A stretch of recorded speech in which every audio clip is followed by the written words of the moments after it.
بسم اللہ الرحمن الرحیم، شروع کرتا ہوں اللہ کے نام سے جو بڑا ہی مہربان اور نہایت رحم کرنے والا ہے۔ علم جعفر میں ہاتھ کی مٹھی بند کرنے کے بعد جو چھوٹی انگلی کے نیچے لکیریں آتی ہیں ان کو ریلیشن شپ لائنز کہتے ہیں، یعنی محبت کے حوالے سے جب کوئی انسان کسی سے جڑتا ہے تو یہاں پہ اس کے اثرات واضح ہونے لگتے ہیں۔ اس جگہ کا تعلق بساط سے ہے جس کے لیے یہاں سے لے کے یہاں تک اختتام ہو جاتا ہے۔ اگر چھوٹی لکیریں یعنی چھوٹے چھوٹے ریلیشن شپ منظر عام پہ آئیں گی، اگر ایک بڑی لکیر ہے یعنی ایسا کسی مرد یا عورت سے ریلیشن شپ ہوگا جو دیر تک چلے گا،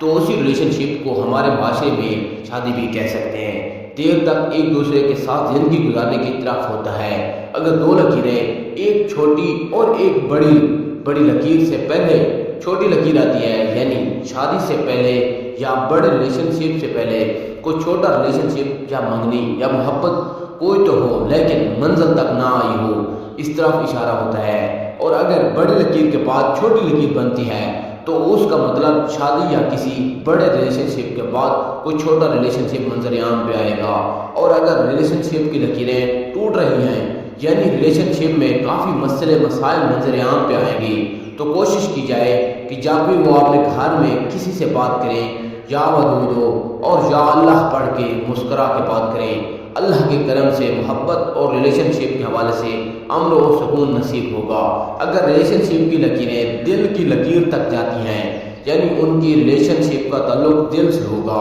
اور اگر ریلیشن شپ کی لکیریں دماغ کی لکیر تک جاتی ہیں یعنی ان کی ریلیشن شپ کا تعلق ان کے دماغ سے ہوگا، اگر ریلیشن شپ کی لکیریں سن ایریا کی طرف جاتی ہیں یا ان کا ریلیشن شپ ان کی عزت شہرت اور دولت کو بڑھائے گا، اور اگر ریلیشن شپ کی لکیر میں بار بار مائنس کے نشان آتے ہیں تو اس کا مطلب ان پر نظر حسد کے کافی اثرات ہیں اور یوں ان کا ریلیشن شپ الجھے گا۔ تو ان کو چاہیے وہ حسب توفیق روز صدقہ نکالیں، کوشش کر کے اناج اور صبح اٹھنے کے بعد اور سونے سے پہلے چاروں قول کا ورد کریں۔ اللہ کے کرم سے ان تمام نظر حسد سے اللہ کی پناہ میں رہیں گے۔